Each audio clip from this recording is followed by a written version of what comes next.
Record करना शुरू कर दिया रिकॉर्ड हो रहा है So my topic will be from Prep, which allows me to draw 3 separate topics and allows me to practice Extemp on my own time. So this is simply a practice round. I will be showing me prepping, so feel welcome to skip through this part, but it's just a simple form of formality. As you can see, no topic has been drawn yet. I've already set the settings to varsity, the topic to domestic, and the subtopic to all subjects. And I will be posting another video most likely with an international and foreign topic. So this is currently strictly for domestic topics. And I will hit draw and draw my topic, and my time for prep will also be starting on my computer. So you can feel welcome to just skip through that. I will hit draw in 3, 2, 1. Will the shooting of Brian Thompson result in the passing of healthcare reform legislation? Why does Donald Trump want to take Greenland, the Panama Canal, and supposedly Canada as the U.S. territory? Are right-wing forces winning the agricultural war? The topic I have chosen are why does Donald Trump want to take Greenland, Panama Canal, and supposedly Canada as U.S. territory? And my time for prep starts now.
When we look at the flag and sing the Pledge of Allegiance or the national anthem, we see 50 stars representing 50 states.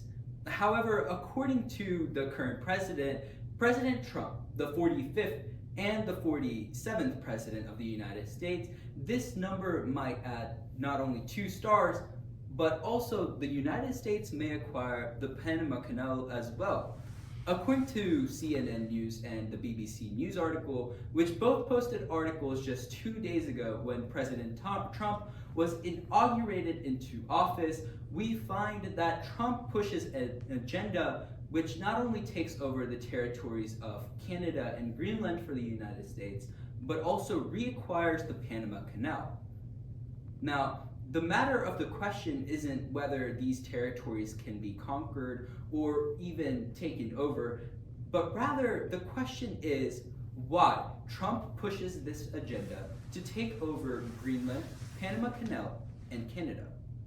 So first, let's address the resources within Greenland, which allow for the United States to have not only an economic access throughout the United States and the world, but also a strategic advantage in war times. Then, let's talk about the Panama Canal and how it puts the United States ahead of the economic and political game against China. And finally, let's talk about why Trump wants to acquire Canada, the least likely of these three territories and things that Trump wants. First, let's address Greenland. Now, according to the CNN Climate Committee, we find that Greenland has multiple resources buried within its snow. These resources include not only gold and silver, but also copper and other raw materials that are earthly goods and limited resources that the United States currently imports from China. In the next 30 years, we see the snow not only melting away, but leaving more land and access to resources which are currently neutral, meaning that United States will own these resources if it is able to acquire Greenland.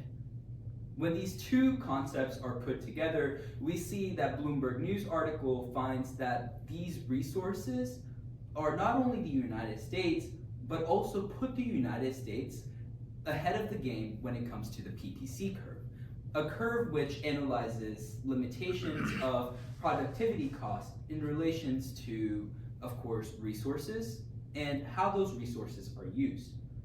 Currently, the United States is lacking behind on the resource part, as it's lowering down and using up much of its resources. By taking over Greenland, an opportunity is unlocked which allows the United States to unlock these resources and use them to put itself ahead of the game. However, there is a second reason which Greenland is a strategic advantage in war, and this is missile detection. A few years ago, a base was put in Greenland. This base is an Air Force base which has countless technologies for missile detection. What makes this base so special is the fact that it is on the North Pole, meaning that any missile which goes towards the northern hemisphere will be detected by the United States as soon as it is in atmosphere. Furthermore, what this means is that the United States can not only own this territory in which this very, very necessity piece of technology is, but also protect it. This is a very much, not only a resource advantage, but also a wartime advantage. But speaking of advantages in war and peace, we have to address something which has been going on for ages now. The war between China and the United States. According to the office of the president, Donald Trump, we find that China and America are currently in an economic war, with both parties going at the necks of each other.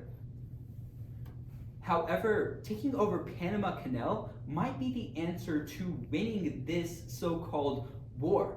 You see, according to CNN News and BBC News, we find that China in the past year imported more than 21.5% of the goods that went through the Panama Canal. To put that into perspective, that's more than 21 metric tons of goods. What's so special about the Panama Canal is that it is the sole canal which connects the Atlantic Ocean to the Pacific Ocean, meaning it allows China to access Atlantic Ocean trade on a larger scale. Essentially, by taking over this operation, we find that Trump is able to put not only tariffs on China, but allow the flow of goods between China and other countries, meaning in times of future war or future conflict, United States will have the upper hand. Keep in mind, however, the United States, by Jimmy Carter's presidency, sold the Panama Canal to the state of Panama for just $1. Currently, it is under the state of Panama. And out of all three of these situations, this is currently the more likeliest to happen, simply because Panama is on a much more economic recession and could truly use the money that the United States has to offer in order to buy the Panama Canal. Finally, the least likely of these scenarios to happen is Canada. Again, the likelihood of these scenarios is not something that we are here to address today. That could take ages. What we are here to address is the simple why. Why does Trump want Canada? And the answer again goes back to resources. Trump wants Canada for two main resources. One is raw material.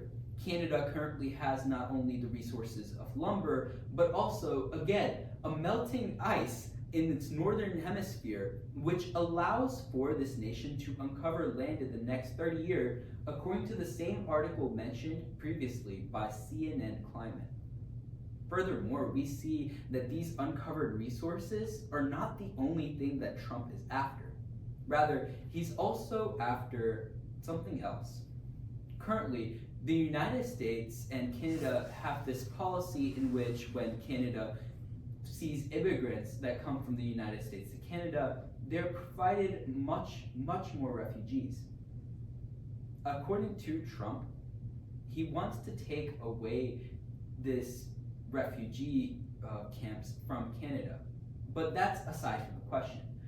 The reason that taking over Canada can actually be beneficial to us is it because it allows for resources.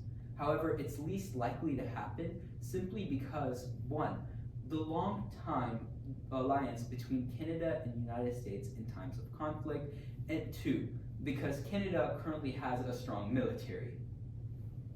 In conclusion today, we have seen Trump's agenda to push its borders and seen its push and seen the reasons behind these pushes and the likelihood of them occurring. We've seen why he wants these territories. He wants Greenland, one, due to resources, and two, because it puts the United States ahead in the war game. We've seen why they want the Panama Canal, simply because it allows for regulating trade between China and the United States, and therefore allows the United States to be put ahead in the economic game between the United States and China. So today, in conclusion, these are the reasons why Trump pushes for this agenda.